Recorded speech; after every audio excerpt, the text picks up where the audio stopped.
τη Βαλκανική πολέμη. Τον Οκτώβριο του 12, ο στρατός ενός ενωμένου και ισχυρού ελληνικού έθνους πραγματοποίησε τη μεγάλη εξόρμηση και σε λιγότερο από ένα χρόνο απελευθέρωσε τους αλήθινους αδελφούς της Μακεδονίας, της Υπήρου και των νησιών του Αιγαίου. Επρόκειτο για μια αληθινή εποπτεία, ένα θαύμα, μια ανατροπή εκτιμήσεων. Για την επίτευξη αυτού του αποτελέσματος, η πολιτική και στρατιωτική ηγεσία της χώρας συνεργάστηκαν άψογα. Η επίτευξη των αντικειμενικών σκοπών που θέτει ένα έθνος σε μια τέτοια περίπτωση στηρίζεται σε δύο παραμέτρους. Πρώτον, στην εκπόνηση ορθής πολιτικής και στρατιωτικής στρατηγικής, η οποία καθορίζει τους αντικειμενικούς σκοπούς, και δεύτερον, σε εκείνον τον στρατό που θα υλοποιήσει τη συγκεκριμένη στρατηγική επιτυχάνοντας τους αντικειμενικούς σκοπούς. Η Ελλάδα ευτύχησε να συντρέχουν και ήδη. Η Ελλάδα εισήλθε στον Άλφα Βαλκανικό πόλεμο έχοντας συνάψει συμμαχίες με τα άλλα τρία βαλκανικά κράτη, Σερβία, Βουλγαρία και Μαυροβούνιο. Είχε προηγηθεί μια σειρά συνθηκών μεταξύ Σερβίας και Βουλγαρίας υπό την επίβλεψη της Ρωσίας από τις αρχές του 12. Στις συνθήκες αυτές προβλεπόταν και διανομή εδαφών που θα απελευθερωνόταν. Η συμμαχία Ελλάδος-Βουλγαρίας είχε διαφορετική εξέλιξη. Το μεγάλο πρόβλημα αποτελούσαν οι διεκδικήσεις της Βουλγαρίας στα ελληνικά εδάφη της Μακεδονίας και της Τράκης, τα οποία θα απελευθερώνονταν. Παρ' όλα αυτά, η Ελλάδα δέχτηκε να υπογράψει ελληνική συμμαχία με τη Βουλγαρία, χωρίς καμία συμφωνία για διανομή εδαφών μετά την απελευθέρωσή του. Ο ελληνικός στρατός είχε αναδιοργανωθεί μετά την Επανάσταση του 1909 στο Βουδί και δεν είχε καμία σχέση με το στρατό που είχε υποστεί την ταπεινωτική ήττα του 1897. Η ελληνική ηγεσία πίστευε ότι ο στρατός αυτός θα μπορούσε να καταλάβει σε σύντομο χρονικό διάστημα τη γραμμή παρελεπές δράμα σε περίπτωση πολέμου των Βαλκανικών κρατών με την Τουρκία. Κατά συνέπεια, αντικειμενικός σκοπός ήταν η επίτευξη ελληνικής κυριαρχίας σε όσο το δυνατόν μεγαλύτερο βάθος εντός του μακεδονικού εδάφους. Για τον λόγο αυτό, ο ελληνικός στρατός έπρεπε να αναλάβει από την αρχή των επιχειρήσεων επιθετική πρωτοβουλία. Σταθερή επιδίωξη υπήρξε η αιμονή στο πολιτικό αντικειμενικό σκοπό του πολέμου. Κατάληψη της Θεσσαλονίκης και της Νότιας Μακεδονίας, κατάληψη της Υπήρου, κατάληψη νήσων Αιγαίου. Στη συμμαχία με τη Βουλγαρία συνέβαλε και η ύπαρξη του ισχυρού ελληνικού στόλου, αποστολή του οποίου ήταν η απαγόρευση της αποστολής ενισχύσεων από την Τουρκία στο Βαλκανικό μέτωπο. Ο Έλληνας πρέσβης στη Σόφια, Δημήτριος Πανάς, στις συνομιλίες του με τον Βούλγαρο Πρωθυπουργό, έδωσε έμφαση στο σημείο αυτό, δηλώνοντας ότι η Ελλάδα μπορούσε να διαθέσει μια δύναμη 600.000 ανδρών. Όταν ο Βούλγαρος Πρωθυπουργός εξέφρασε την απορία του, ο Πανάς διασάξε. Θα παρατάξουμε 200.000 άντρες στην Χειρά και θα εμποδίσουμε 400.000 Τούρκους να περάσουν το Αιγαίο και να βολιβαστούν στη Μακεδονία και τη Θράκη μεταξύ Θεσσαλονίκης και Καλλιούπολης. Όμως βασικά η ναυτική ισχύ της Ελλάδος αποτελούσε το βασικό στρατηγικό αίσθημα των επιχειρήσεων Μακεδονίας και Υπήρου. Όπως πράγματι και συνέβη, το ελληνικό ναυτικό εξορτέρωσε πλήρως το Οθωμανικό, κατανικώντας τον τουρκικό στόλο σε δύο μεγάλες ναυπηγείες, της Έλλης, στις 3 Δεκεμβρίου του 1912 και της Λίμνου στις 5 Ιανουαρίου του 1913. Παρέλυσε το τουρκικό εμπόριο με τον υπόλοιπο κόσμο, απαγόρευσε τη μεταφορά ενισχύσεων και δυσχέρανε τις σιδηροδρομικές συγκοινωνίες της Τουρκίας με τον αποκλεισμό με τον οποίο στέρισε από τη χώρα αυτή τον άνθρακα και τα λιπαντικά. Για να επιτύχει τον αποκλεισμό των τουρκικών στενών, το ελληνικό ναυτικό κατέλαβε και απελευθέρωσε νησιά του Αιγαίου, Λίμνος, Σαμοθράκη, Ένατος και Άγιος Ευστράτιος, ενώ μέχρι το τέλος του πολέμου είχε απελευθερώσει και όλα τα υπόλοιπα τα νησιά εκτός από τα Δωδεκάνησα.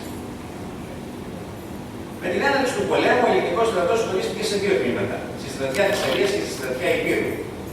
Η ανάγκη επίτευξης της έγκαιρης κατάληψης της Μακεδονίας, που αποτελούσε τον πρώτο στρατηγικό αντικειμενικό σκοπό, επέβαλε τη συγκρότηση της στρατιάς Θεσσαλίας, η οποία περιελάμβανε το μεγαλύτερο τμήμα του ελληνικού στρατού σε σύγκριση με τη στρατιά Υπήρου και τη διενέργεια αποφασιστικών επιθετικών επιχειρήσεων προς τις κύριες γραμμές συγκοινωνιών της Μακεδονίας, οι οποίες οδηγούσαν στα μεγάλα κέντρα της Κοζάνης, του Μοναστηριού και της Θεσσαλονίκης. Ο ρόλος της στρατιάς Υπήρου προβλεπόταν να είναι και αποδείχθηκε πράγματι ότι ήταν ζωτική σημασία για την εξέλιξη των χερσαίων επιχειρήσεων στη Βαλκανική. Οι συνθήκες για την υλοποίηση μιας επιθετικής επιχείρησης, όπως την είχε οραματιστεί η ελληνική ηγεσία, ήταν ευνοϊκές.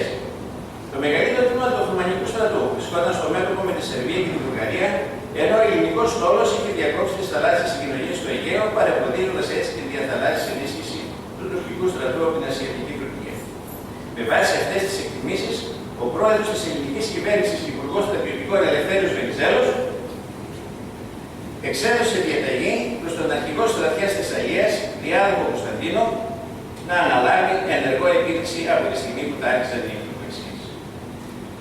Η μεγάλη εξόρμηση του ελληνικού στρατού άρχισε στις 5 Οκτωβρίου του 2012 με πρώτο στρατηγικό αντικειμενικό σκοπό την κατάληψη της Κοζάνης.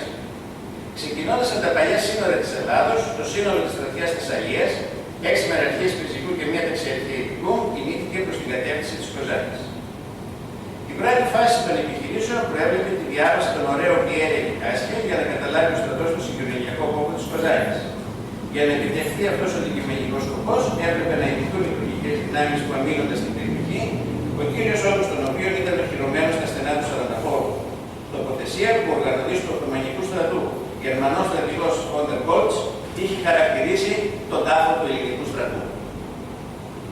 Στη μάχη του Σαρανταχώρου, και όχι μόνο, ο ελληνικός στρατός, εφαρμόζοντας το τελείως συσταμένο δόγμα της ακράτου επιθέσεως, το οποίο είχε επικρατήσει σε όλους τους στρατούς της Ευρώπης σε μια περίοδο που η στρατιωτική τεχνολογία είχε δώσει μεγάλη ισχύ στην άμυνα, ακολούθησε μεθόδους τακτικής που στήχησαν πολύ ακριβά σε αίμα. Η επίθεση του ελληνικού Περσικού διεξήχθη χωρίς επαρκή συντονισμό με το πυροβολικό, μια πρακτική που εξακολούθησε όχι μόνο στη μάχη του Σαρανταχώρου, αλλά και σε όλη τη διάρκεια των δύο πολέμων. Ως προς τον τακτικό ελιγμό, η στρατιωτική ηγεσία ενήργησε σωστά, συνδυάζοντας τη μετοπική επίθεση με την προσβολή της κύριας γραμμής συγκοινωνιών του εχθρού με υπερχερωτική κίνηση μιας μεραρχίας. Η μάχη του Σαρανταχώρου έληξε με νίκη των ελληνικών όπλων και στις 13 Οκτωβρίου η στρατιά Θεσσαλίας βρισκόταν συγκεντρωμένη στην περιοχή της Κοζάνης, έχοντας ολοκληρώσει το πρώτο στρατηγικό της αντικειμενικό σκοπό. Η Κοζάνη προβλεπόταν να καταστεί το κέντρο επιχειρήσεων προς τη Θεσσαλονίκη και Μοναστήρι με γραμμή συγκοινωνιών προς τη Λάρισα. Η ασφάλεια λοιπόν αυτής της πόλης αποκτούσε πρωταρχική σημασία. Η εξασφάλιση της Κοζάνης, που ήταν ζωτική σημασία για τη συνέχιση των επιχειρήσεων, υπαγόρευσε τις προθέσεις του την κοινή της στρατιάς Θεσσαλίας. Οι πληροφορίες που συγκεντρώθηκαν αποκάλυπταν ότι όμως των τουρκικών δυνάμεων μετά την ήττα στο Σαραντάχωρο υποχώρησε προσφορά. Για τον λόγο αυτό, ο διοικητής της στρατιάς αποφάσισε να κινηθεί πρώτα προς το Μοναστήρι, να ξεκαθαρίσει την κατάσταση στην περιοχή αυτή και μετά να κινηθεί προς Θεσσαλονίκη. Όμως, σε ένα άλλο σημείο του θεάτρου επιχειρήσεων διαδραματίζονταν σημαντικά γεγονότα. Ο ώμος του Βουλγαρικού στρατού διενεργούσε επιχειρήσεις στη Θράκη εκτός από μία μεραρχία, την 7η μεραρχία Αίλλα, δυνάμεως 24.000 ανδρών, υπό τον στρατηγό τον Τόροφ, η οποία συνοδευόταν από τον διάδοχο του Βουλγαρικού θρόνου Κόρη και τον πρίγκιπα Κύρονος. Η μεραρχία αυτή υπαγόταν σε σερβική δεύτερη στρατιά και στις 11 Οκτωβρίου του 2012 κατάλαβε τα κότσανα στην κοιλάδα του Αξιού. Στις 13 Οκτωβρίου, η βουλγαρική μεραρχία ενημέρωσε ότι τη διοίκηση της σερβικής δεύτερης στρατιάς, δυσάρεστη έκπληξη τη χαρακτήρισε ο Σέρβος διοικητής, ότι σύμφωνα με διαταγές από τη Βουλγαρία θα έπρεπε να κινηθεί προς Σέρες και στη συνέχεια προς Θεσσαλονίκη, αντί να προελάσει δυτικά μέσα στη Μακεδονία. Ήταν φανερό ότι η μεραρχία αυτή, η οποία δεν είχε δώσει μέχρι τότε σημαντικές μάχες, είχε ένα σημαντικό πολιτικό στόχο. Αντιπροσώπευε τις βουλγαρικές διεκδικήσεις στη Μακεδονία και κυρίως τη δύναμη που καταλάβανε τη Θεσσαλονίκη. Και για να επιτύχει αυτό το σκοπό, η μεραρχία Ρίλα κινήτω, ή μάλλον έκανε αγώνα ταχύτητος για να φτάσει πρώτη στη Θεσσαλονίκη. Στο μεταξύ, μετά την κατάληψη της Κοζάνης, ο Έλληνας Αρχιστράτηγος Διάδοχος Κωνσταντίνος, γνωρίζοντας τη στρατιωτική αξία του υψηπέδου Πελοποννίας Παρλεπέ, το οποίο καλύπτει από βορρά προς νότο έμεσα από τη Θεσσαλονίκη από εχθρική απειλή, καθώς και τη σημασία που είχε η εξεδοτέρωση των τουρκικών δυνάμεων που πιθανολογείται ότι προχωρούσαν προς το Λεμαΐδα Μοναστήρι, αποφάσισε να κινηθεί προς την κατεύθυνση εκεί. Δεν ήταν δυνατόν να γνωρίζει τις κινήσεις των Βουλγάρων προς τη Θεσσαλονίκη. Όμως, η ελληνική κυβέρνηση ήταν ενήμερη για τις προθέσεις των Βουλγάρων, χάρη στις πληροφορίες του Αμβροσίου Φραντζή, στρατηγικού ακολούθου στην Κωνσταντινούπολη, πριν τον πόλεμο και συνδέσμου του ελληνικού επιτελείου στο αντίστοιχο βουλγαρικό.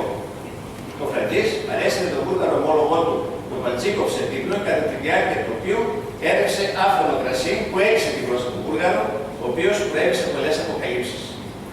Επρόκειτο για ένα από εκείνα τα φαινομενικά ασήμαντα επεισόδια που έχουν τελικά τεράστιες επιπτώσεις. Η κυβέρνηση πολύ σωστά θεώρησε ότι η κατάληψη της Θεσσαλονίκης από τον ελληνικό στρατό πριν